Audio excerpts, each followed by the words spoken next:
ਲੈ ਪੁੱਤ ਹੁਣ ਤੂੰ ਨਾ ਹਾਂਜੀ ਮੈਨੂੰ ਥੱਲੇ ਕਿਤੇ ਬਿਠਾ ਦੇ।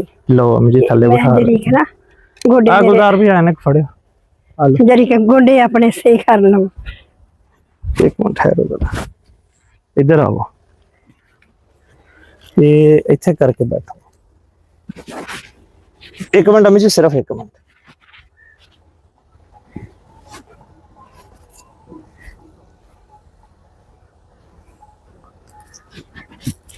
चलो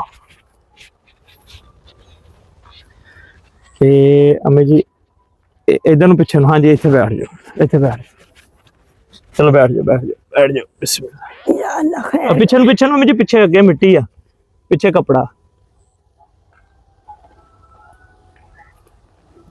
ਲੋ ਉਹ ਕੱਪੜਾ ਕਿੱਥੋਂ ਆ ਗਿਆ?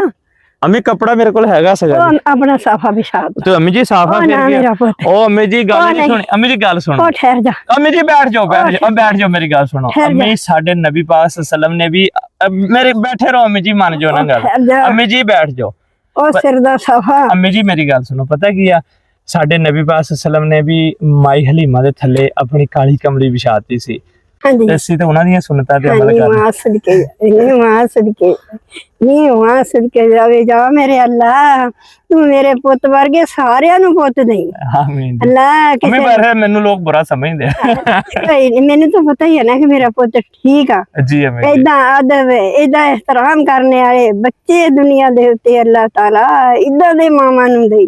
ਆਮੀਨ ਦੇਖ ਆਪਣਾ ਸਾਫਾ ਮੇਰੇ ਥੱਲੇ ਵਿਛਾਇਆ ਉਹ ਹੀ ਸਾਫਾ ਚੱਕ ਕੇ ਆਪਣੇ ਸਿਰ ਤੇ ਲੈਣਾ। अम्मी जी ਨੀ ਮਾਂ ਦਾ ਸਦਕੇ अम्मी जी पता की चीज है जी अगर मैं साफा ਤੁਹਾਡੇ ਸਿਰ ਆਪਣੇ ਸਿਰ ਦਾ ਤੁਹਾਡੇ ਥੱਲੇ ਰੱਖਿਆ ਨਾ ਹਾਂਜੀ ਮੇਰੀ ਇੱਜ਼ਤ ਵਧੇਗੀ ਕਿਉਂਕਿ ਸਾਫਾ ਹੁੰਦਾ ਬੰਦੇ ਦੀ ਇੱਜ਼ਤ ਹੈ ਹਾਂਜੀ ਜੇ ਅਗਰ ਮੈਂ ਤੁਹਾਡੇ ਥੱਲੇ ਵਿਛਾਤਾ ਤੇ ਮੇਰੀ ਇੱਜ਼ਤ ਚ ਇਨਸ਼ਾਅੱਲਾ ਇਜ਼ਾਫਾ ਹੋਏਗਾ ਜੀ ਆਮੀਨ।